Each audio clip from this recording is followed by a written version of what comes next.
Bom dia a todos, estamos iniciando neste instante, com alguns minutos de atraso, o nosso programa Dimensão Espírita. E hoje nós temos aqui um convidado muito especial, que vai falar sobre um tema muito especial. João Neres, tudo bem? Tudo bem, tudo certinho.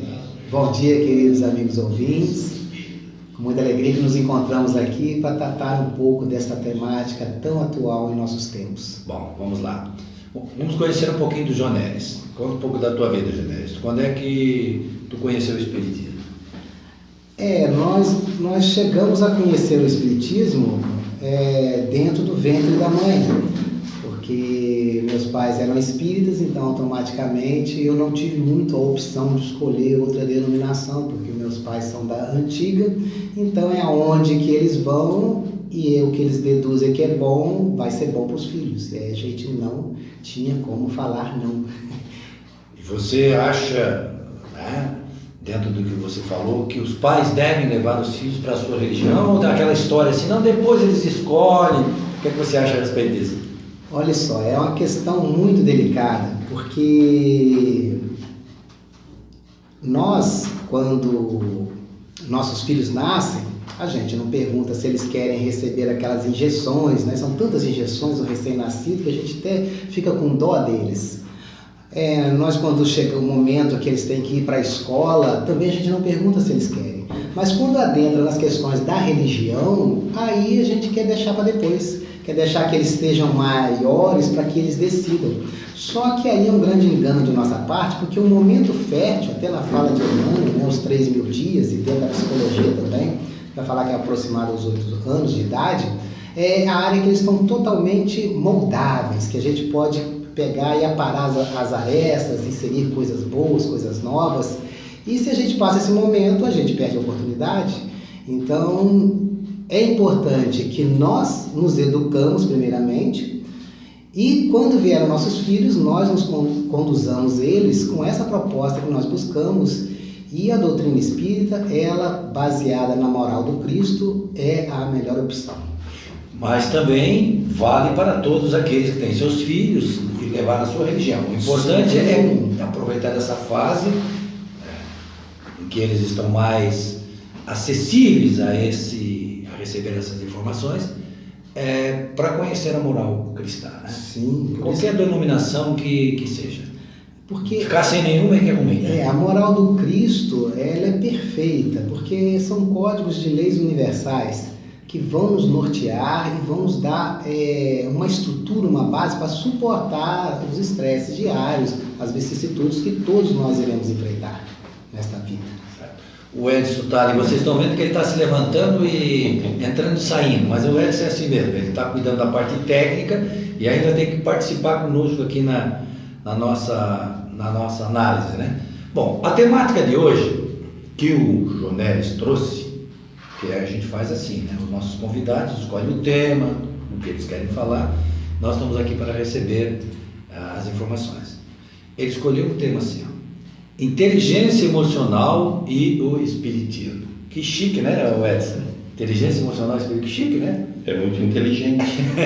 Bom, o que é inteligência emocional, primeiro, para as pessoas entenderem? O que é inteligência emocional? Sim, vamos começar do princípio, como diz assim. Num momento, no século passado, nós tivemos uma preocupação com o coeficiente intelectual, que a gente chama de QI. Então, Simon e Bizet pensaram, né, nessa questão de como o QI, como a inteligência intelectual era muito importante. E nós vivemos muito tempo baseados nessa inteligência intelectual, que começaram a ver que uma pessoa com uma inteligência intelectual muito grande, às vezes ela não sabia conduzir outras pessoas. Inclusive, João Neres, as pessoas eram contratadas na empresa baseado nessa análise, né? Sim, na análise do QI. Do QI. Só que eles começaram a ver que às vezes a pessoa tinha um QI elevadíssimo, mas na hora de lidar com os outros ele não sabia coordenar uma equipe, ele não sabia conduzir.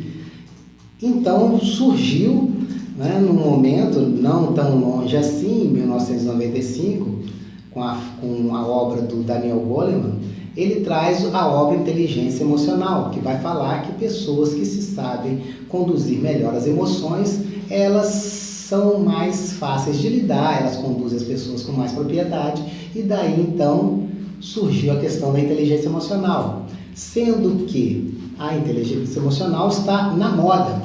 Nós estamos aí num modismo que todo mundo é workshop de inteligência emocional, porque você tem que reconhecer suas emoções, você tem que controlar suas emoções. Então, está na moda e a gente precisa pensar que a doutrina espírita, ela traz um entendimento além, bem mais profundo da inteligência emocional que o que nós estamos vendo no atual momento, nesse modismo.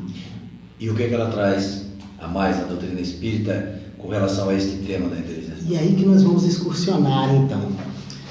Quando a gente pensa em inteligência emocional, porque a palavra vem de uma origem latina, movere, que implica de um agir imediato, então nós vamos sempre agir de imediato numa situação.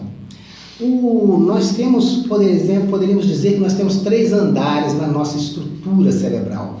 Nós temos o cérebro reptiliano, que fica mais abaixo, numa parte mediana o cérebro emocional, que é a área límbico-hipotalâmica, e nós temos o neocórtex, que é o cérebro humano, que fica na parte superior. E o mais interessante é que os animais, né, eles também possuem o cérebro reptiliano e o cérebro emocional. Eles só não possuem a área da razão, o neocórtex. E o mais interessante é que nós também vamos ter certos, que na nossa condição humana a gente fala impulso ou pulsão. Então às vezes a gente fala assim, agir por impulso.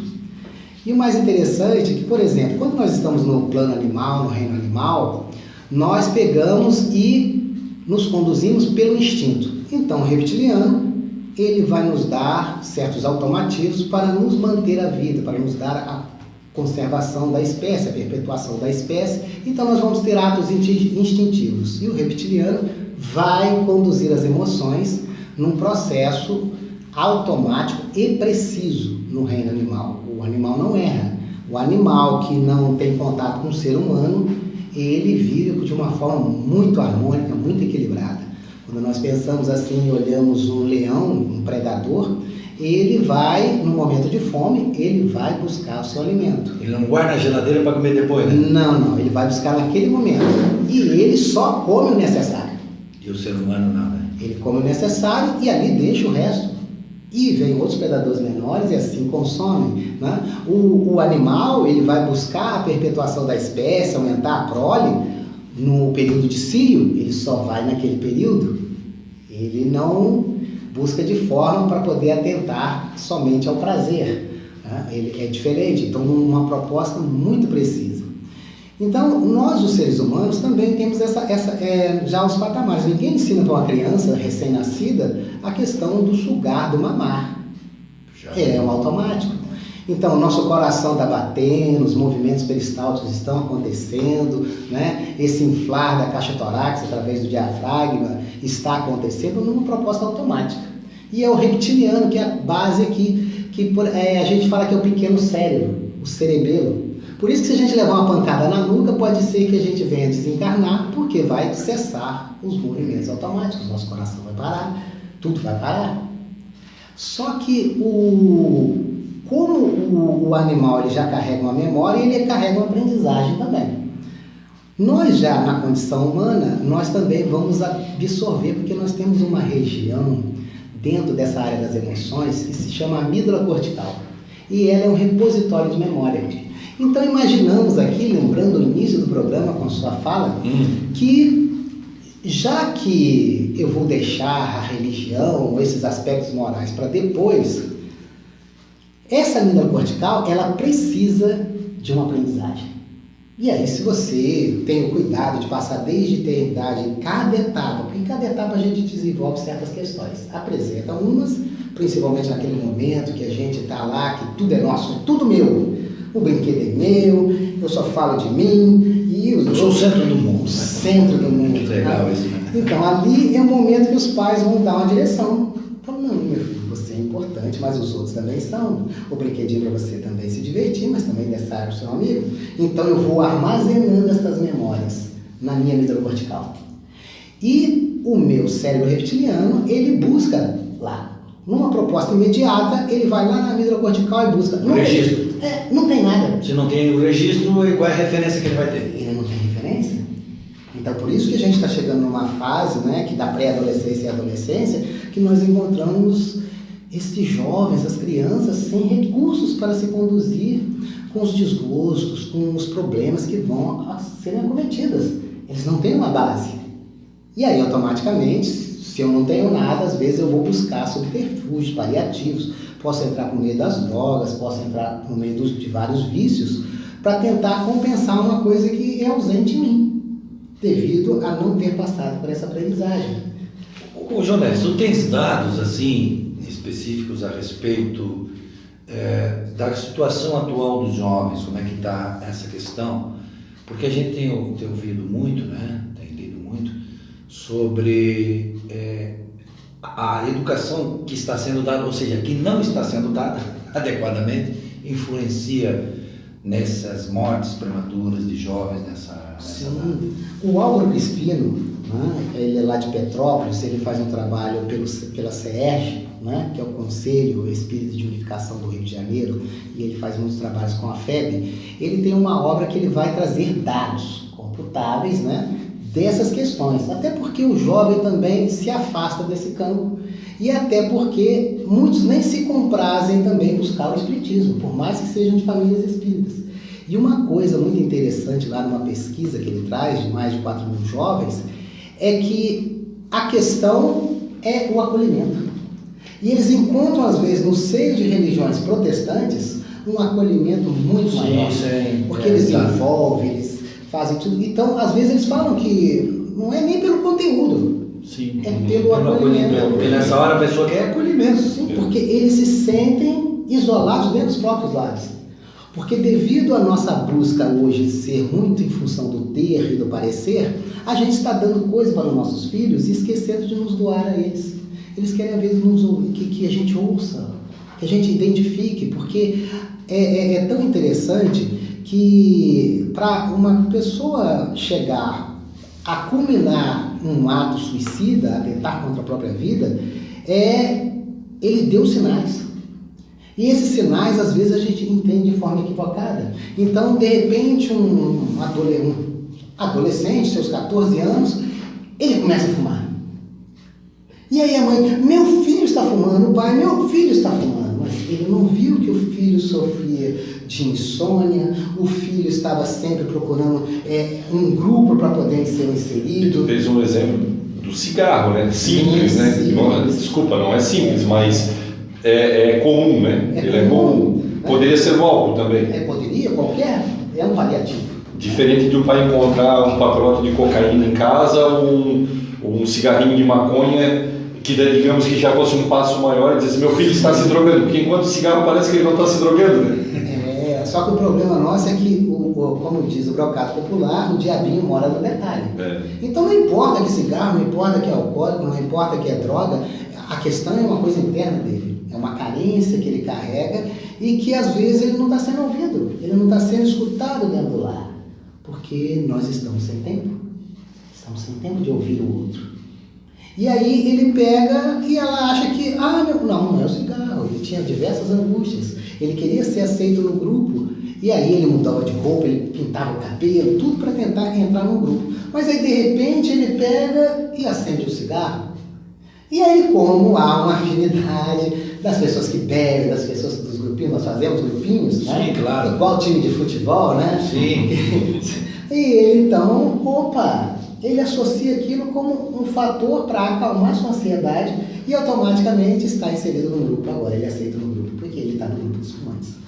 Então, lá ele se sente bem, lá o pessoal conversa com ele, acolhe ele, são iguais. Sim, mas ainda continua faltando uma questão na intimidade. O que é? Um vazio. Por isso que aquela obra é notável, a obra O Pequeno Príncipe, porque o Pequeno Príncipe ele diz que o planetinha dele é muito pequenininho. E lá tinha um pé de baobá. E ele tinha que ter o cuidado de estar sempre podando as raízes que cresciam do baobá, porque senão ia destruir o planeta dele. Então, isso são as nossas questões internas, que a gente às vezes tem que dar uma lapidada. Quando a gente não tem o discernimento necessário ainda, nós temos os nossos pais para nos conduzir e nos auxiliar a lapidar isso. Né? E tem uma outra questão do baobá. O baobá é oco. O baobá é vazio. Ele consegue armazenar milhares de litros de água dentro dele. E também pessoas constroem lares, bares dentro de um baobá, de tão grandes que são. E nós estamos vivendo uma sociedade vazia, uma sociedade que não tem certos tipos de valores, porque às vezes também falta também os exemplos dentro do lar. Porque eles não aceitam. Dá o que tem, né? É natural que ocorra isso. E também não está errado, não existe certo e errado nessa concepção. Porque Deus não nos vê desta forma. Ele vê que é o nosso tempo de ignorância. Igual o filho pródigo que sai pelo mundo. Igual quando a gente olha uma criança fazendo algumas coisas assim, a gente entende que é uma criança. Né? E olha só como é que é interessante. Como o animal também tem esses dois pontos, que é o reptiliano e os emocionais, né? Ele, quando você vê o seu cachorrinho, o seu filhotinho, chega e ele urina no tapete. Você pega e chama a atenção dele, briga com ele, ele se retrai. Sim. Na segunda vez você faz, e na terceira ele não vai fazer mais. Porque ele vai armazenar nessa memória. E aí ele não vai fazer mais. Aí vejamos, se você não coloca nada nessa memória, de coisa útil, de coisa benéfica, trabalha isso no seu filho, o que ele vai ter para superar? E os espíritos, né, vão trazer lá em Obras Póstumas, naquela comunicação Regeneração da Humanidade, que o número de suicídios iria aumentar de forma alarmante até mesmo entre crianças.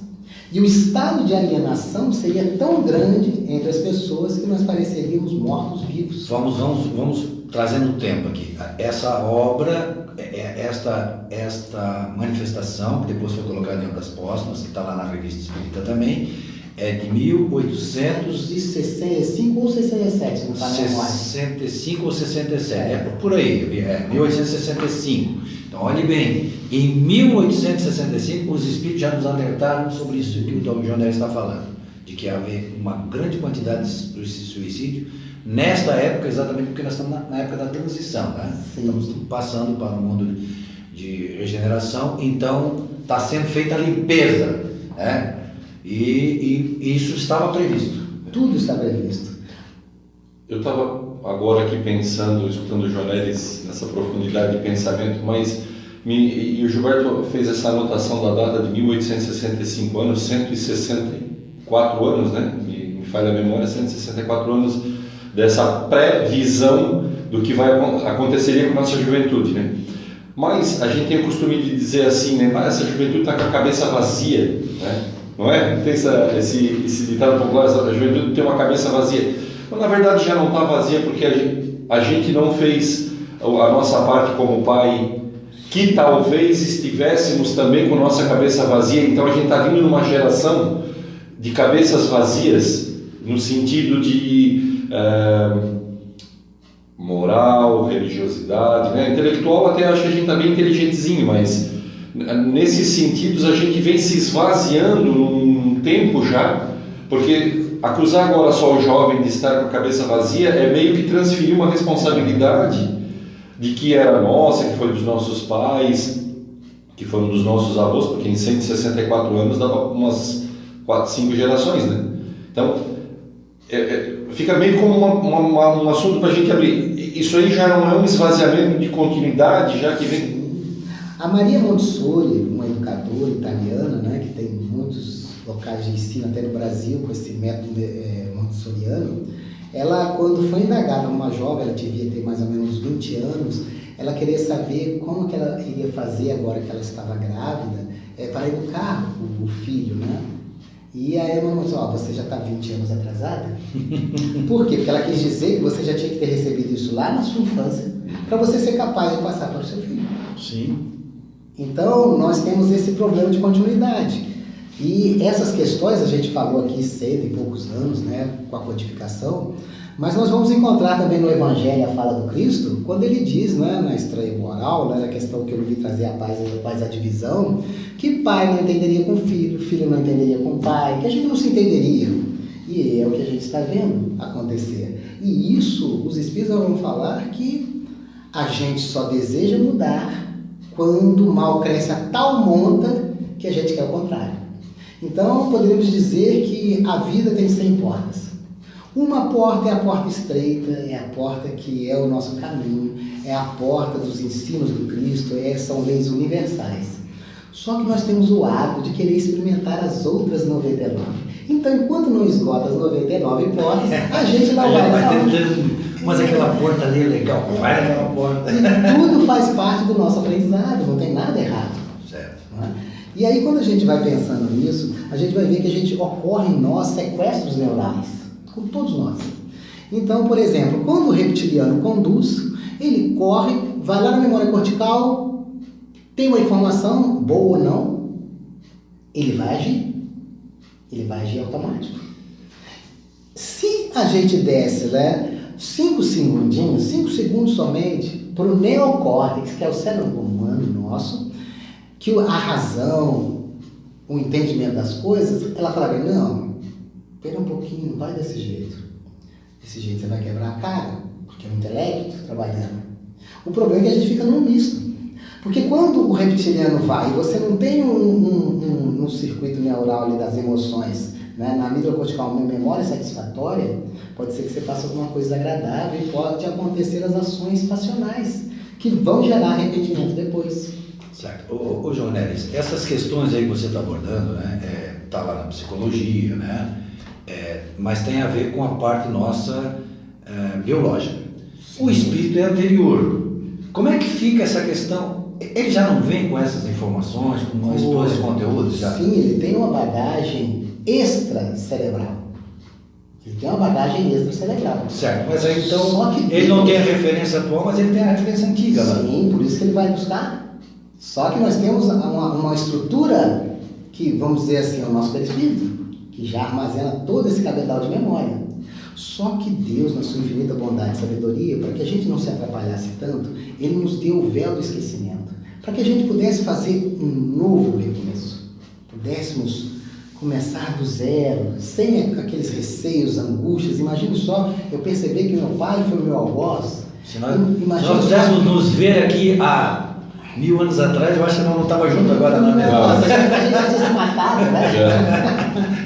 Eu não teria que buscar. Eu tinha já levado esses aparelhos tecnológicos, pilhado vocês, né? Porque tudo a gente conquistava e pilhava. Eu gosto da história, de ler história, porque a visão que a gente tinha, antiga, eu, por exemplo, no meu caso, quando eu conheci o espiritismo, era assim, que eles faziam isso, puxa, eles atacavam as cidades, eles matavam as crianças. Hoje a gente sabe que a gente é que fez isso, né? A gente participou de uma forma ou de outra, ou porque pessoalmente fez, ou apoiou, fazia parte daquele povo que fazia aquilo e não se insurgia. Quer dizer, então muda a concepção muda tudo, né? E a gente vê, a gente está caminhando, só que agora a gente tem artimanhas mais sutis. Nós temos as artimanhas da exclusão, a gente exclui o outro, a gente calunia, a gente é maledicente. Eles excluem do Facebook. Hoje é tão forte. Não dá like. Não dá like, né? Bloqueia você. Bloqueia. Então tá muito prático a gente fazer isso. Então quando a gente pensa nessa questão dos sequestros neurais, que o Goleman vai trabalhar muito bem, ele vai nos dizer que isso ocorre o tempo inteiro. E aí nós vamos ver assim, o Chico, nas falas dele, ele vai dizer que uma vez, acho que foi o Emmanuel, não sei, se estiver equivocado não é problema, que o mais importante é o conteúdo. Ele vai falar... Aquela história, não importa o santo, é um milagre. Então, ele vai falar que é bom que a gente pegue e encha a boca de água, mas não engula. Enquanto o outro, às vezes, está nos agredindo verbalmente, e para poder a gente não dar uma resposta imediata. Isso nada mais é que aguardar o tempo para o nosso cérebro humano. Entra Luiz, né? Sim, o cérebro humano. Eu queria fazer uma referência ao que o Gilberto falou agora, assim. Nós temos referências, seja ela na biologia do nosso corpo, como tu descrevesse na anatomia cerebral, de órgãos que neles estão guardadas referências. E o nosso espírito compõe esse conjunto todo, que formam um conjunto lindo, Então ele trabalha com o espírito e usando a parte biológica para fazer o corpo reagir às situações. E aí tu diz, quando Emmanuel diz assim, enche a boca de água, para que tu não tenha uma reação abrupta a um xingamento, é porque talvez a gente só tenha na nossa amígdala cerebral a referência do xingamento. Porque nas vidas passadas a gente era xingado e xingava. Sim. Muito mais, né?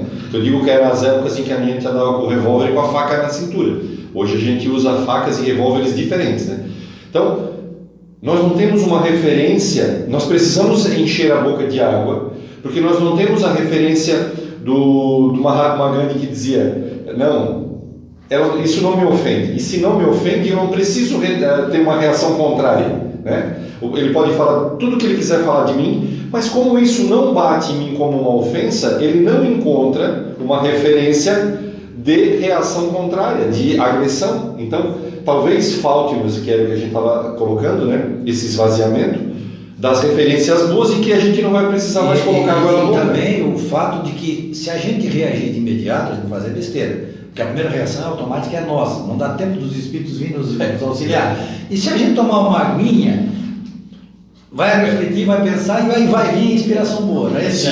Mas eu digo porque o nosso patamar ainda necessita dos 5 segundos, como tu disseste, para que o neocórtex ou o nosso espírito diga, calma, Edson, regula, calma, bebe água, bota a aguinha na boca. Então, a gente está numa... E graças a Deus nós estamos pensando nos 5 segundos. Sim. Há quem não pense. Há quem a reação, não existe água na relação dele. A agressão ela é instantânea, que eu acho que é a maioria do mundo. Desculpa, nós não estamos criando uma classe aqui de melhores e de piores. Eu digo que a gente está numa situação, em algumas palestras eu digo, a gente, graças a Deus a gente já sabe o que é certo e o que é errado. Sim. Mais facilmente. Talvez a gente ainda não manipule o certo e o errado da forma correta, mas... Não quer dizer que a gente não continue errando, né? A gente já tem a visão do certo e do errado. Há quem olhe simplesmente e veja o que ele quer ver, né? E se a gente for analisar, não tem nada de equivocado nesse particular do reptiliano conduzir ou o neocórtex conduzir.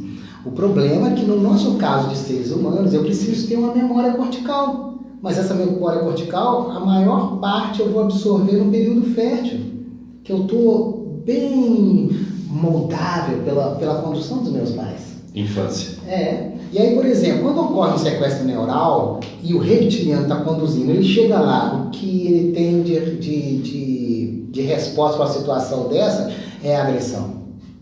Ele vai agredir. Porque a memória dele, É a memória lá dele. da outra encarnação... Não, ou até dessa mesmo, que não tem nada. Mas vamos puxar para outra. Na outra, a pessoa agredia para ele. Como é que é? Duelo, né? O duelo era hack, era... Então, exatamente, o Espiritismo nos explica isso, de que se a gente não passar por esse período e não receber valores novos, nós vamos repetir todos os erros das encarnações passadas. E é interessante que fique bem claro o seguinte, nós não estamos falando de certo e errado. Não. É porque o nosso caminhar, o nosso desenvolvimento ainda está nesse ponto. Não foi errado a gente se defender com agressão, porque era necessário. Se eu não agredisse, eu seria morto. E aí a gente pode se reportar às cavernas, né, para que fique uma cena melhor. Se eu não matasse a fera me matava. Então eu andava com o tacape na mão, ou a lança na mão. Então, agora é que o Espiritismo nos faz pensar que a gente tem que começar a fazer uma ação diferente, né? Começar a trazer valores para o nosso cérebro e espírito, então, né? Cérebro e espírito, para que a gente comece a ter ações diferentes. Não estamos julgando de que o que fez é errado. Não, e tudo foram processo. E quando a gente para assim para pensar, olha só o que ocorre. Lá os gregos já diziam lá no oráculo de Delfos, né? Ó homem, conhece-te a ti mesmo e conhecerás os deuses e o universo. Se nós pegarmos um pouquinho para frente, vamos encontrar o Cristo. Amarás a Deus acima de todas as coisas e ao próximo como si mesmo. Si mesmo, conhece-te a ti mesmo. Conhecerás os deuses, porque está com D minúsculo, o próximo. E o universo, Deus. É a mesma coisa. Por isso que na questão 919 do Livro dos Espíritos, o nosso querido e saudoso Santo Agostinho vai dizer, um sábio da antiguidade quando disse, conhece-te a ti mesmo. Porque nós precisamos conhecer. Que não foi o Sócrates, né, que disse não, isso. Na foi verdade, os Sócrates... 7 sábios da Grécia, né, que são o Tales de Mileto e outros, né? O Sócrates é que colocou isso... Ele abraçou a causa. Abraçou a causa e hoje a gente conhece essa frase porque o Sócrates só falava nela. E os gregos, eles foram tão sábios que a gente só fala esse primeiro conceito dos gregos. Mas lá no tempo de Delfos tem mais 2. Tem mais 2 conceitos que a gente... Então, revela para nós aí. Eu só sei Ele é o desse. oráculo do Consolador prometido.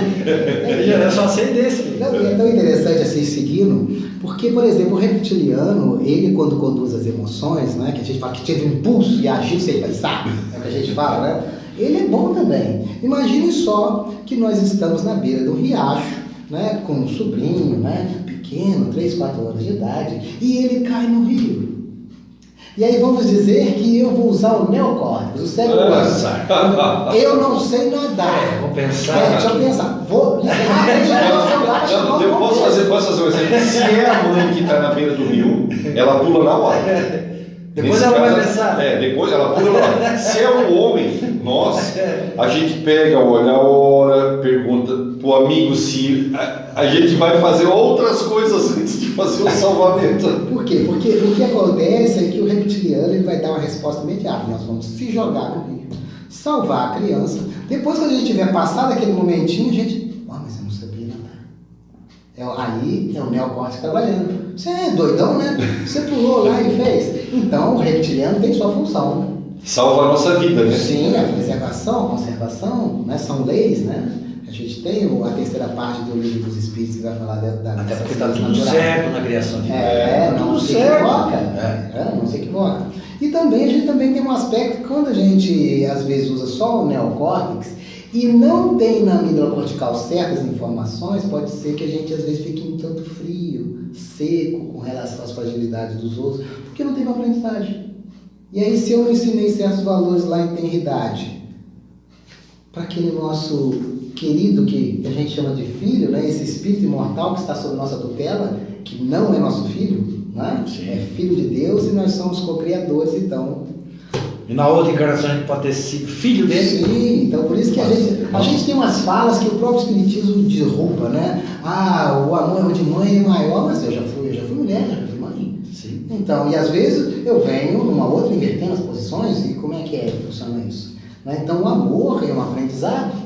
Então, se a pessoa está daquele jeito, é por causa do estado dela de imperfeição ou de aprimoramento que ela tenha tido. Né? Então, a gente vê que os dois é uma dicotomia, nem tanto a razão, nem tanto o reptiliano conduzindo as emoções. A virtude está no equilíbrio. Aí os gregos falam a segunda frase: nada em excesso. Nós temos que encontrar o equilíbrio. Interessante os gregos dizendo nada em excesso, quando na verdade alguns gregos adoravam todos os excessos. Talvez a frase estava... Mas os filósofos têm essa função de orientar o povo. Seria que é igual hoje, né? Está tudo nos livros. Sim. Está tudo aqui, ó, nessas obras. Isso eu sempre digo, né? Está tudo aqui, o pessoal. Espiritismo, enquanto estiver no livro, é só Espiritismo. Não é falta de orientação que nós não fazemos. Tem que tirar de lá e botar no cérebro e coração. Vamos fazer a coisa em equilíbrio. Nem demais o reptiliano, ele tem a função em certos momentos, e nem demais o neocórtex. Vamos encontrar equilíbrio. Por isso eu tenho que me conhecer, eu tenho que saber por que eu faço do jeito que eu faço, por que isso me incomoda, por que isso não me incomoda, por que às vezes a verdade do outro tem tanta importância para mim. Uma pessoa chega e fala para você: Edson, você é feio. Aí você pega e fica incomodado e começa a se sentir feio, mas espera aí, como que a minha verdade pode ser mais importante do que você pensa de você mesmo? Por você não se conhecer, você aceita qualquer coisa externa. Porque eu falo, aí você vira para mim: não, já é tranquilo, você me acha feio, é o seu ponto de vista, sua percepção, mas eu me vejo linda. Até minha mãe falava que eu era lindo, então eu vou ficar com a minha opinião, mas respeito a sua. Tu observa que isso é uma síndrome que tem acontecido nas redes sociais, né? Sim. As pessoas atacam as outras pessoas dessa forma. Elas imputam uma informação feio, bonito, não inteligente, e aí essa outra pessoa compra essa ideia e aí ficam discutindo. E aí olha só como diferente do faz... graças a Deus, o grande não passou na época da internet. Olha como que isso faz um tumulto na nossa intimidade quando a gente não se conhece o mínimo possível. Você tem um filme agora que saiu, eu não vi, mas meus filhos viram, e eles também leram o livro, It, a Coisa 2. Aí o pessoal fala: é terror, sei lá o que. Não, lá tem um aprendizado que é notável. E para falar como nós somos cruéis uns com os outros. Eu vi esse Sim. esse filme ontem. Eu não vi o filme, eu vi assim, mas eu não vou ver esse filme. Eu não gosto da capa do filme. Eu não vou ver isso aí. Agora não recomenda. Na verdade, eu não tenho medo de palhaço, né? Porque sabe que há o medo do palhaço, né? Eu não tenho medo do palhaço, mas Aí que está o notável. O It, ele se apresentava numa forma de palhaço, mas ele era um ser que veio de outro lugar, lá nos primórdios do nosso planeta. E ele, então, se travestiu daquela forma de palhaço. E como que mataram o It? Tentaram matar ele de tudo quanto é jeito. Sabe como que eles mataram no final? Mas ele vai contar o filme pra nós. Não, mas eu vou falar pra vocês. Vai dar um spoiler do filme. Eu vou falar como que eles mataram no sentido que eles fizeram isso. Denegriram, caluniaram ele. Meu Deus. Aí a gente sabe fazer muito bem isso. Você é feio, você é isso, você é aquilo. A gente colocando rotulagens no outro. E aquilo que ele foi se sentindo um lixo, sentindo nada. E profunda essa. E às vezes, porque o Stephen agora já fiquei com vontade de ver o filme. E é tão interessante que eles mantêm muito coisa do livro. Mas você fala, não, ficou um ponto ou outro que eles colocaram, mas seguiu exatamente o livro.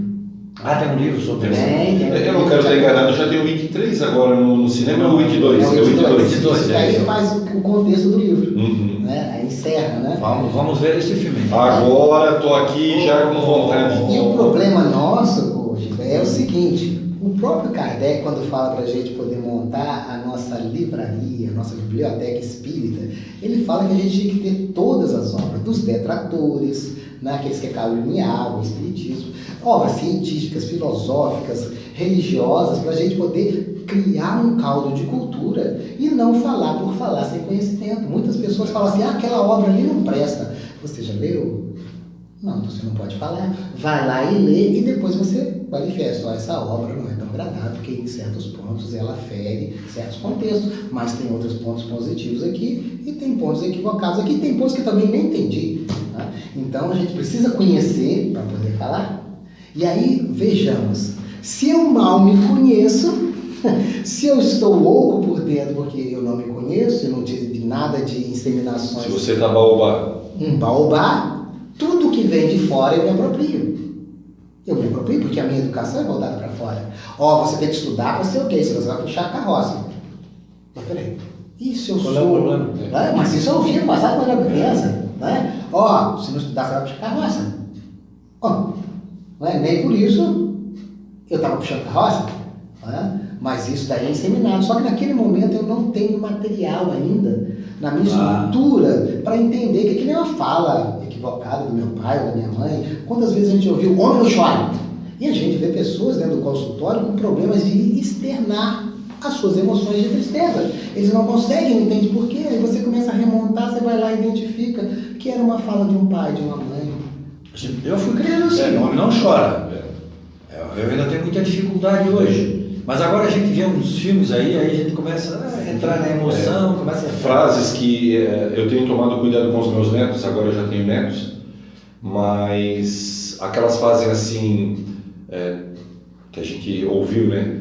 Não faz isso, tu és burro. O meu filho conta uma história nos Estados Unidos, no tempo que ele morou lá, que uma criança foi resgatada num lar adverso. A palavra thing em inglês significa coisa, né? Uma coisa, isso é uma coisa, um thing, né? Aí perguntaram para a criança qual era o nome dela e ela disse thing. Mas se for olhar nos registros, mas thing, porque os nomes americanos são meio loucos também, né? Mas poderia ser. Poderia ser, não. Os pais chamavam ela de coisa e ela assumiu aquele nome como sendo coisa. Ela era uma coisa. E aí você vê... Então, o que a gente fala para as crianças, no sentido de colocar instrução, seja ela positiva ou negativa, marca muito. Então, aquela história de, seu cabeção, você não faz isso, sabe aquelas reações que a gente tem por brincadeira. As crianças começam a assimilar aquilo, depois acabam indo em consultórios e tu descobre, fazendo os trabalhos, de que é um aprisionamento mental lá de trás. E comumente é na infância. Aquilo que irrompe agora, eu fiquei traumatizado. Não, aquilo teve a raiz lá. O que aconteceu agora só foi o disparar, um estupinho para disparar aqui no gatilho. Mas a questão está lá no fundo. E comumente na presente existência. Comumente na presente existência.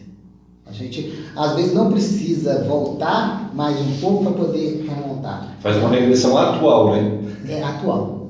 E porque o nosso problema é que o inconsciente, ele armazena tudo que nos causa desprazer. Tudo que nos causa dor, desprazer, a gente Também vai prazer, Mas também, né? Aquele prazer. perfume gostoso da infância que faz você lembrar da professora do primeiro ano, não é? Mas aí que tá. Aquela música da primeira namorada. Mas aí que tá. O Nico E a Frígida. primeira namorada, a primeira namorada que a Beth está assistindo e a Beth. O Nico Frígida, que é um psicólogo, né, ele desencarnou em 2015, da Universidade de Amsterdã, ele estudou por 25 anos as emoções e ele cunhou algumas leis das emoções, que elas vão acontecer e às vezes elas nos conduzem sem a gente se dar conta. E a primeira lei que ele traz é a lei de significado situacional. Isso nós estamos falando de uma média que teve o mínimo possível de educação, de condução dos pais, porque há exceções, mas a grande parte, essa lei de significado situacional vai nos dizer que numa situação de perda, a emoção que vai romper é uma emoção de tristeza. Não é? Nós vamos ter uma emoção, o nosso pai desencarnou, nós vamos Que é uma emoção saudável, a gente tem que passar por muito uma reflexão. não Então, podemos bloquear. Assim. Não, de forma alguma. Então, tudo que for nesse sentido de perda, que a gente sentir uma perda, nós vamos ter uma emoção de tristeza. E tudo que for de ganho, a gente vai se alegrar. Isso acontece com todos nós. Claro. E aí ele traz a questão da segunda lei, que é interesse e necessidade. Então, isso daí já é uma herança do nosso primarismo. Né? Nós temos necessidades, né? Principalmente básicas, de conservação, preservação. E temos esse outro, que é o interesse, porque muitas coisas nos movem. Agora imagine só que eu em tenra idade, eu vejo sempre o meu pai levando vantagem em cima das outras pessoas. Eu começo a compreender e desenvolver uma forma de interesse que vai satisfazer a minha necessidade, que é levar vantagem sobre cima dos outros. E isso eu não estou... Já vou começar a treinar com os coleguinhas, né? E aí eu já começo, nas pequenas brincadeiras, eu já começo a demonstrar isso. Negociar bolachinha, balinha. Então é uma aprendizagem que eu estou fazendo. Né? E todos nós temos interesses e necessidades. A terceira é a realidade aparente. O Teto já colocou aqui para nós, que às vezes a gente se emociona com o filme. Mas é um filme? Por que eu estou chorando com o filme? Não é real. Sim, é. Mas então a realidade aparente é uma coisa que parece, mas não é. E isso é fruto do que nós temos armazenado lá. Mas daí não quando a gente chora com o filme, não é um retrato de emoções que já estão ali no nosso... Sim. Porque tem filmes que eu não Claro. choro. Aliás, eu sou chorão, né, pra filme, mas eu choro com propaganda. Então, tem filmes que tudo que traz aquela emoção mais profunda, uma música linda, né, uma música bem apresentada, como a gente faz parte do coral, a gente gosta disso. Uma música bem apresentada, isso traz uma emoção no fundo, assim, que traz lágrimas. Sim. Emocionais, né? Mas não é Uma real. emoção gostosa. Não é né? real, porque, claro, porque é um filme. fantasia. É uma fantasia? Ela só suscita aquela... Sim, porque nós temos um armazenamento ali. A gente vamos resgatar aquela memória, aquela emoção que está trancada. Sim, e foi trancada lá de trás, que nós aprendemos antes. E aí, isso, quantas coisas só tá, vamos dizer assim, como diz o popular, né, no senso comum, isso daí está na sua cabeça. E realmente muitas coisas só tá na sua cabeça. Mesmo. Né? Só está na sua cabeça, porque não é real. Peraí, quem disse que só porque deu um surto de febre amarela, eu também vou ter febre amarela? Não. É claro, a gente vai tomar os cuidados, né? Sim, Eu me vacinei. sempre os cuidados. Eu me né? vacinei. Sempre nós vamos tomar os cuidados necessários, porque nós temos... Mas não o apavoro, né? Não, é natural. Então, quais os cuidados que você tem? Esses, então vou tomar os cuidados. Então, nós temos essa realidade aparente que eu te falo que é o que mais nos atormenta. Coisas irreais que é fruto de uma aprendizagem. Então, vamos dizer assim, quantas pessoas que a gente também lida, que elas passam dos 50 anos e elas acabam a vida dela. Até 50 anos tinha uma vida produtiva e ativa, dos 50 para lá, entra num processo angustiante, depressivo, aí você remonta, o que era a fala dos pais? Não, porque antes a gente não tinha tantos recursos, né? Na área da saúde, né? Era distante as coisas, eram caríssimas, era problemático. Então, lá os pais falam na nossa cabeça lá com 2, 3 anos de idade. Não, depois de 50 anos é só sofrimento, é só dor, a vida é uma desgraça, é melhor morrer. Verdade. E isso dispara. E a chave dispara quando faz o aniversário de 50 anos. Eu tô com 65, eu devo ter Mas passado. não, o Gilberto já passou. E o mais Eu tô com 52, a minha chave, eu tô bem alegre. Nossa, então nós estamos aqui, já não tem mais gente aqui com abaixo de 50, né? Eu tô com 51, né? Mas tá bonitinho, né? É porque eu não posso me estressar. E o Espiritismo me educou nesse particular, É, graças isso é bom. a essa essa oportunidade de ter vindo no Lar Espírita. E que foram lá pais presentes, no sentido de não me dar a chance de fugir. Porque eu não queria ir. Sim. Eu não queria.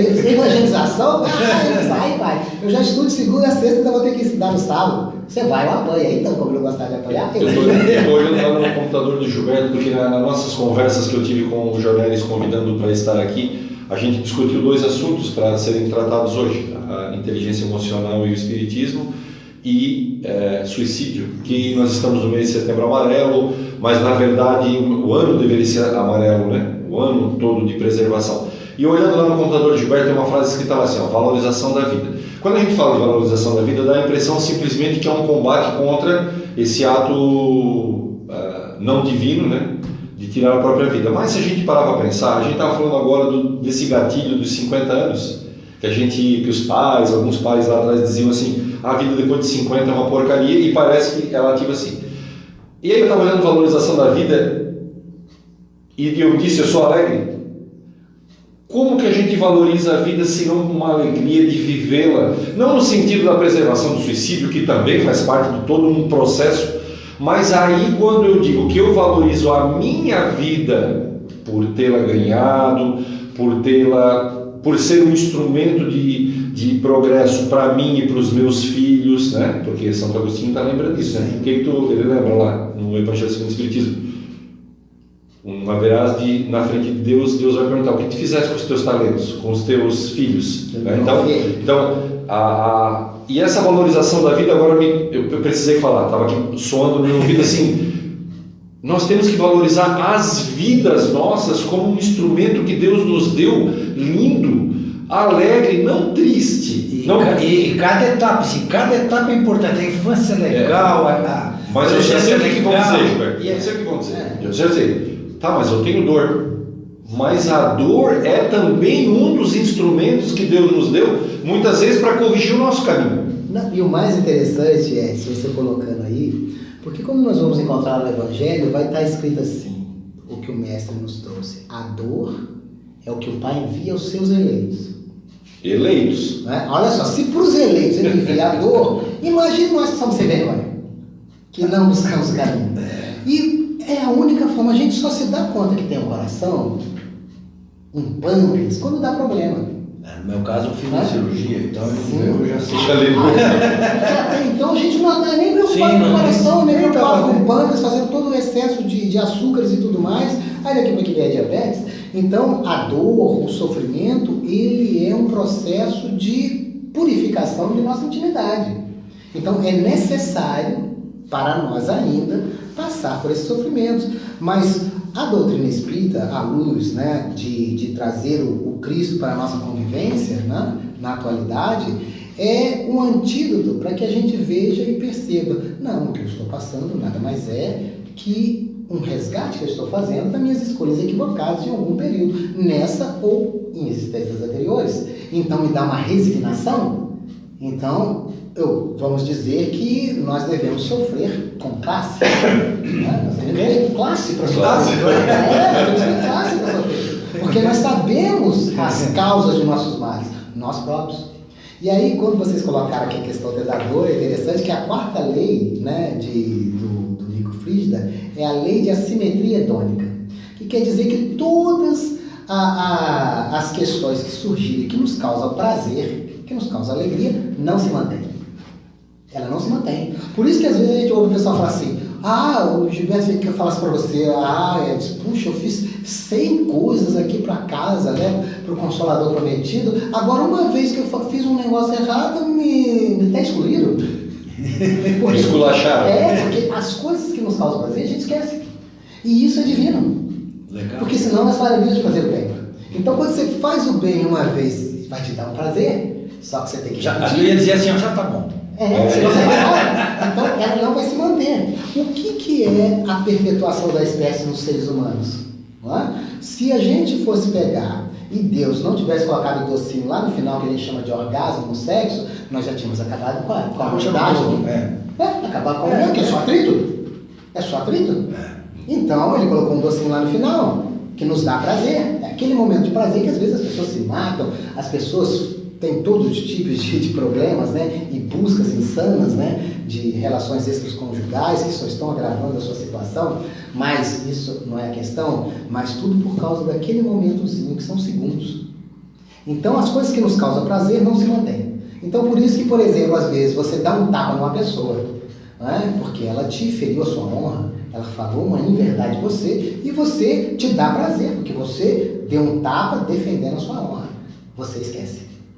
Mas a pessoa que levou não esquece, porque ele vai falar nessa lei que a dor se mantém, se propaga. E a gente às vezes passa anos e anos, às vezes encontra com o irmão, naqueles momentos lá de final de ano, naquelas festividades, que começa tudo muito bem. Aí o pessoal às vezes bebe um pouquinho mais, daqui a pouquinho estão se Vem a memória. Não, mas você lembra quando você pegou e me tirou o meu brinquedo? E aí você não acredita, não pode, né? Tá trazendo aquele brinquedinho de lá de 10 anos agora, né? E aquilo ainda está armazenado. Mas isso, Janelis, isso aí só uma curiosidade minha. Isso aí tem a ver, por exemplo, as mulheres têm uma memória muito mais forte nessa questão aí. Lembram-se de coisa de 20, 30, 40 anos atrás e a gente esquece. Sim, porque nós vemos num sentido mais prático. Ah, sim. Eu acho que é assim, ó, Deus deu às mulheres o véu do esquecimento e ao homem a lona do esquecimento. Porque elas esquecem bem pouquinho. É um véu mesmo, é transparente. É transparente, elas conseguem ver. E aí, olha só como é que é interessante. A gente cria uns chavões muito interessantes, né? Às vezes a gente vê que há uma predisposição orgânica para guardar, por isso que há uma diferença de neurônios entre homens e mulheres, né? Uns tem mais que o outro. A gente não sabe o que acontece. Não diz quem, não diz quem. Não dizer para não gerar concorrência, porque nós vamos entrar dentro da questão 201, 201 subsequentes do Livro dos Espíritos, que o Espírito nos é sexo. Então, ora eu posso vir na condição masculina, ora eu posso vir na condição feminina, porque eu tenho que aprender todas as coisas. O corpo tem sexo, né? Então é só estrutura física, mas cada organização como o corpo interfere cada na nossa, corpo carrega predisposições. Sim. Então, por exemplo, a mulher tem certas predisposições que nós não temos. Não é? Por exemplo, elas podem vir a ter filhos, nós não. Nós não temos aquela estrutura. Como também ela precisa de certas lembranças, até para auxiliar no processo educativo. Porque quem começa a fazer o trabalho ali, em especial, são as mães. Porque já começa um processo, eu falo que é o maior transe mediúnico que existe. São 9 meses. Para mim, eu sempre digo, a minha maior educadora é minha mediunidade. Porque essas memórias que ela traz, isso é importante para a gente lembrar, porque a gente esquece. Com certeza. E aí a gente vê que essas coisas de dor vão se manter. Só que, por exemplo, eu vou esquecer das coisas boas que eu faço e vou lembrar das coisas ruins. As coisas ruins que me causaram. Porque eu vou muitas das vezes recalcar isso no meu inconsciente, vai ficar lá guardado. Só que o inconsciente é um artista. O inconsciente, ele é um espetáculo, porque ele sempre quer aliviar a barra para a gente. Então, ao invés de ele pegar e nos mostrar uma situação, às vezes, que a gente era espancado pelo nosso pai, mas é o nosso herói. É o nosso herói, nossos pais são nossos heróis. E às vezes a gente não quer ver aquilo como uma verdade. Então, o inconsciente pega, camufla lá e fica escondido lá. E ele vai somando. E frutos de nossas escolhas também equivocadas, todas as escolhas equivocadas que nós, consciência, sabemos que foi equivocada, nós não queremos dar o braço a torcer. Por isso que também entra a questão do intelecto, a questão do neocórtex, a questão da ração. Porque às vezes nós pegamos esse conhecimento espírita todo e racionalizamos ele para justificar, às vezes, ações equivocadas que nós temos. Para avalizar. Do mesmo jeito que também a gente encontra pessoas colocando palavras na boca do Divaldo, do Zé Raul e tantos outros, para avalizar suas falas equivocadas. Então, nós temos esse hábito. Então, quando a gente pensa nesse particular, a gente passa para a quinta lei, que é a lei de conservação situacional. Nós conservamos elas. Conservamos. E nós precisamos identificar, por isso conhece-te a ti mesmo. Eu preciso identificar isso na minha intimidade para ressignificar. Então, quando eu trago à tona uma questão de uma agressão lá, perante os meus pais tiveram comigo, e aquilo me magoou profundamente, eu trago à tona, eu posso ressignificar aquilo. Porque o mais interessante é a hipnose, né? A gente também atua com hipnose, a gente vê que a gente coloca uma conversa. E essa conversa é tão interessante que na hipnose, no arcabouço teórico da hipnose, né? Que tem um viés mais materialista, eles não identificam o perispírito. Só que o perispírito é extraordinário. Então, quando você está conversando lá, né, trazendo o subconsciente, trazendo coisa, você está conversando, é como se fosse uma conversa com o perispírito. Que ele traz tudo e ele armazena tudo. É como se fosse apertar o play do gravador, né? Porque e aí ele corpo traz... está ali dormindo, né? E como ele tem uma expansibilidade, e na obra, né, do Ernesto Bozano, né, o Pensamento e Vontade, ele vai trazer experiências que eles fizeram, né, com sonâmbulas, né, que eles colocavam lá no outro lado da rua e ficavam proseando aqui, falando um monte de coisa aqui, depois traziam ela aqui, colocava ela em transe lá, depois trazia ela para cá e ela falava tudo que nós tínhamos conversado. Então, quando se trava uma conversa, né, que você fala assim, peraí, eu tive um problema com meu pai, a pessoa está em transe, ela está lá, aí você fala, por que você não pergunta para o seu pai por que ele te bateu? Porque naquele momento o pai não teve a capacidade de explicar por que estava dando um corretivo nele. E aí você convida e fala, subconsciente, eu queria que você colocasse o pai aí para conversar, vocês dois vão conversar. E eles conversam. Porque está armazenado no perispírito a real razão do outro, porque ele percebe. Ele reproduz a cena. E aí você tem uma conversa como se fosse uma coisa, só que você está agora sabendo o real motivo. E aí você ressignifica isso. Eu nem tinha passado na minha cabeça que eu tinha agido daquela forma e meu pai tomou uma atitude correta. Né? E também tem aquelas que não. Mas aí dá uma oportunidade para você identificar e ressignificar. Por isso que quando você pega em Marcos, né, que está lá em Marcos, olhai, vigiai e orai enquanto tendes tempo. Então, eu primeiro preciso perceber, é o conhecimento, é o reconhecer, para poder eu me tornar vigilante com aquele hábito, aquelas situações que eu ainda cultuo, e eu oro para poder ter um amparo e sair daquela faixa. E aí eu consigo me libertar. E aí, enquanto tens tempo, porque você está aqui no mundo, olha, está encantado. É para resolver agora. É a melhor coisa do mundo para nós. É um momento... Uma loteria, nós ganhamos numa loteria. Sim, fazendo uma analogia a ganhos, né? São 30 bilhões de espíritos e 8 bilhões estão encarnados. E somos nós, os da vez.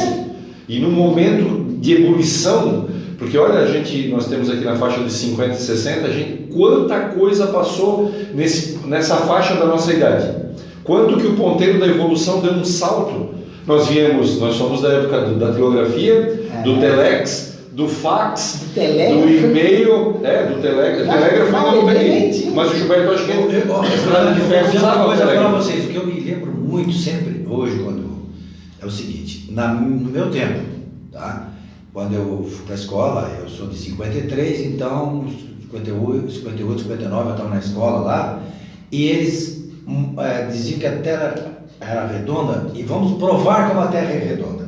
Aí eles diziam assim, os astros que a gente vê, a Lua é redonda, então a Terra deve ser redonda também. Quando você vai no isso mar... Isso em 58. Quando você vai no mar, você vê assim um navio lá, bem pequenininho, depois ele vai aparecendo, mostra que a Terra é redonda. Então, a gente aprendia na escola que a Terra é redonda dessa forma. Hoje ele mostra uma foto lá, mostra uma imagem, mostra diferente, entende? Então a gente passou ainda do outro espaço e fotografou a Terra de fora.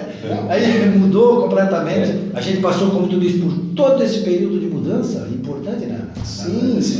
A gratidão que a gente tem que ter de estar nascido nesse momento. Sim. Porque nós, obviamente, essa fala diz, nós estamos nascidos de novo neste momento, né? Nós reencarnamos nessa fase. Também já estivemos lá nos outroras, né? Mas eu digo, né, estar reencarnado agora, nesse momento de que houve tantas mudanças e a gente participou dessas experiências. As nossas crianças não têm ideia do que é uma máquina de datilografar.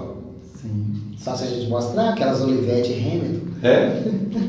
Eles não têm ideia do que é uma máquina de datilografar. E a gente fez curso de datilografia, lembrávamos do coral quinta-feira, que haverá um momento lá que usa-se máquinas. E aí todo mundo brincando assim, eu ainda sou da época que tapava a mão na época da aula, botava um papelão por cima pra gente não olhar as letrinhas, né? Tinha que datilografar. Automaticamente, sem olhar. E o Gilberto, sabe que o Gilberto era copiador de notícia, né? Eu não sei como é que chama isso, né? Mas ele copiava a notícia aqui, ouvindo. A gente gravava o noticiário, da Rádio Nacional, por exemplo, gravava a rádio.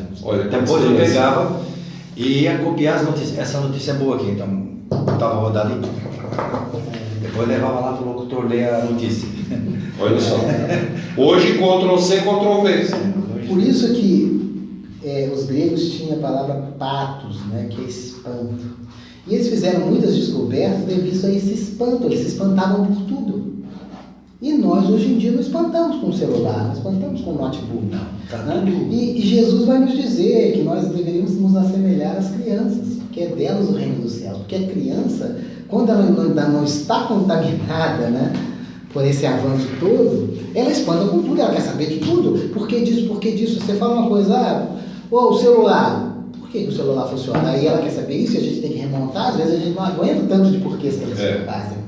Mas eu acho que a contaminação, num bom sentido, né, da evolução, ela já está, em muitos espíritos, já faz parte do próprio espírito. Sim. Eu com meu neto no colo, outro dia, e aí eu ganhei esse presente dos meus filhos agora no Dia dos Pais, que é um mini celularzinho, né? Ele tem uma imagem, ele tem uma imagenzinha. E quando meu neto estava aqui no meu colo, quando meu neto viu a imagem, a primeira reação dele foi isso aqui, ó.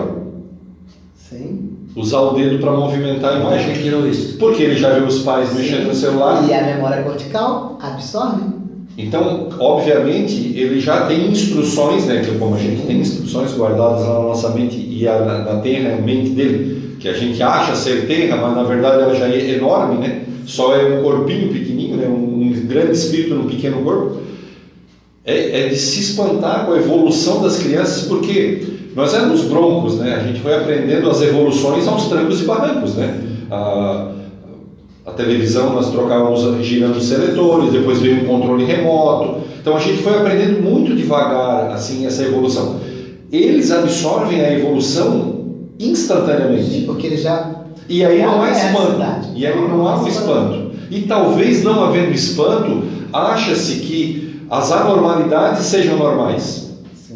É isso? E aí talvez, usando aquela frase que eu estou lendo lá de novo, a valorização da vida ela não seja tão forte porque nos parece que tudo é normal. Seja a violência ou seja o ato de benefício, coisas normais. E aí as pessoas estão com a mente assim, ó. E aí a inteligência emocional não consegue distinguir esses sentimentos. Eu queria trazer esse tema e do ela pouco precisa dessa bagagem.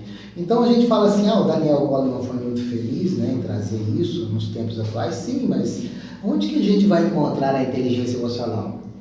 A inteligência emocional, nós os espíritas sabemos que foi com Moisés.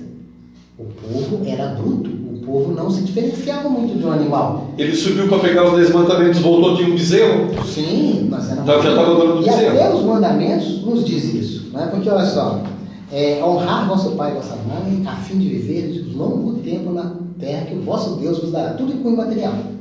E também por quê? Por que honrar pai e mãe? Porque se a gente pegar um animal, o animal diferencia a irmã ou a mãe na época do cio? Não há diferença nenhuma. Não é? E lá o incesto e tudo, pudesse imaginar, acontecia com muita facilidade. Então nós estamos começando a criar um limitador. Um leão, quando vê um cachorro, vê uma vaca ou vê a gente, para ele é só alimento. Nós nos matávamos por qualquer coisa naquele período. Não é? Então não matarás. Não roubarás. Nós temos que ter animais que são ladrões. É a natureza dele. A natureza dele. E aí então também nos lapida não cobiçar as coisas alheias. Não cometeria adultério. Porque acontecia de... Porque nós trazíamos, por isso que a Joana de Anjos vai falar que é uma herança do nosso primarismo animal. Então isso ainda está. Então por isso que quando a gente fala assim, a pessoa quando não usa a... Mas já existem animais monogâmicos. Sim. Interessante também, alguns papagaios são monogâmicos. Porque tudo Pinguim. evolui. Então você pega um animal doméstico, né? Porque você vê animal doméstico obeso, né? Porque é fruto do dono, que dá em excesso para ele perde a noção, a referência dele. Mas você vê certos animais que vão se apropriando da convivência e os donos e a gente mesmo parece que eles sabem tudo do dono. Quando o dono está triste, quando o dono está alegre, eles sabem tudo, porque eles vão assimilando tudo nessa medida cortical. E aí você imagina só, se nos animais ocorre isso, imagine conosco, que qualquer coisinha, uma fala inapropriada, pode criar um embaraço terrível para uma pessoa, por causa de uma fala. Então, como que as coisas são muito sutis, não é? Eu uso numa palestra, assim, falando do esquecimento do passado, que se fosse desvendado agora os nossos passados, a gente talvez morreria de vergonha no ato, né? E a gente quer saber do nosso passado, e aí não aguenta uma vida porque um vizinho há anos atrás jogou uma folha da árvore dele no cercado da gente, a gente não aguenta e é inimigo de um vizinho por causa de uma folha jogada anos atrás. Imagina se a gente visse todos os vizinhos que a gente já teve em todas as vidas. A gente simplesmente pararia, né? Não, isso é um ato de revolta. Pegando essa situação ruinzinha e depois fazendo um... A gente quer ir lá no passado, isso é uma atitude de revolta e rebeldia nossa. Porque isso denota que a gente não tem certeza de Deus. Que a gente não tem certeza que Deus é perfeito e é soberanamente justo e bom. Se Ele me colocou o véu de esquecimento, é porque não é para me mexer lá. Eu tenho que fazer daqui para frente, depois eu vou fazer o balanço. Quando eu chegar na erraticidade, eu vou fazer um balanço. Aí eu posso até perceber outras nuances e ver, e achar, porque às vezes eu entro num processo de achar eu não melhorei nada. Mas às vezes a gente matava, roubava e ainda fazia mais um monte de coisa. Agora não, gente, agora só mata ou só rouba, já melhoramos. O Gilberto conta uma história mais nossa mãe, Gilberto, que faz o Marcos. Não é da evolução. Mas o João Neres, sabe que nós já passamos o horário já do programa. É verdade. Isso se empolga, né? A gente empolga. Porque o papo tá agora bom. É o reptiliano falando, perdeu o tempo, né? E a gente já te convida novamente para a gente voltar a esse tema, né? Porque a gente pode ficar o dia inteiro conversando ele é sobre muito isso. vasto. Muito vasto, né? Então a gente gostaria que você fizesse a conclusão para fechar o tema, né? Para nós podermos terminar o programa. A gente gostaria de ficar, mas se a gente ficar. Também não é. Producente, tudo né? Tem que ter uma certa disciplina. Né? Deixar o gostinho para a próxima. Claro. A gente estava comentando, né? Em especial, transitamos do intelectual para o emocional. Mas nós temos também a terceira inteligência, já na atualidade, cunhada por Dana Zohar, uma física quântica, professora da Universidade de Oxford, que é a inteligência espiritual. Que nosso querido Mestre Jesus trouxe com muita propriedade, né? Que ele trazia as questões do espírito. Então é um ponto para a gente avançar, mas o mais interessante é saber que essas emoções estão nos conduzindo sem nos darmos conta. Então é importantíssimo para todos nós fazermos essa viagem que é a mais notável, a mais extraordinária, de que é a razão de estarmos aqui, que é viajarmos para dentro de nós, fazermos este autoconhecimento, fazer essa busca, aprender a nos amar, porque quando a gente ama, a gente busca nos conhecer e automaticamente a gente começa a ressignificar diversas coisas que a gente identifica na nossa intimidade, que o problema jamais será os outros. Quando a gente pega e entra no patamar de achar que o nosso fardo é muito pesado, e na questão 350 do Livro dos Espíritos vai falar isso, que a gente, na erraticidade, a gente escolhe. Quando chega aqui, a gente começa a achar que está pesado demais. Não, mas ele é proporcional. Ele é proporcional que Deus não erra. Então, ele não coloca um fardo maior que a gente não possa suportar.